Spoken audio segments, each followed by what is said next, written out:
Welcome to Samba Samba. Enjoy the video. In this video, I will show how to open a Ford Explorer hood. First, you'll need to find the hood release lever inside your vehicle.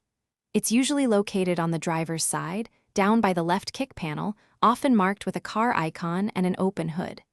Give that lever a firm pull towards you. You should hear a distinct pop sound from the front of the vehicle, indicating the primary latch has released. This is the first crucial step to gaining access under the hood. Now that the primary latch is released, head to the front of your Explorer. You'll notice the hood is slightly ajar, creating a small gap above the grille. Carefully reach your hand into this opening. You're looking for a small, secondary safety latch.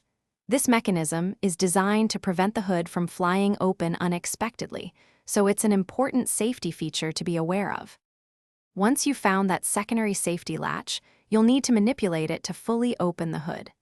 Depending on your Explorer model, this might involve pushing a small lever to the side, usually to the left, or lifting a small tab upwards. With the safety latch disengaged, you can now gently lift the hood all the way up. It should open smoothly, giving you full access to the engine bay. To keep the hood safely open while you work, locate the prop rod. It's usually a thin metal rod, often clipped to the underside of the hood itself.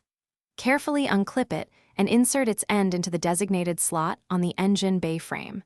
Make sure the prop rod is firmly seated and the hood is stable before you begin any work. This prevents accidental closure and ensures your safety. Thanks for watching. Consider subscribing if we helped you.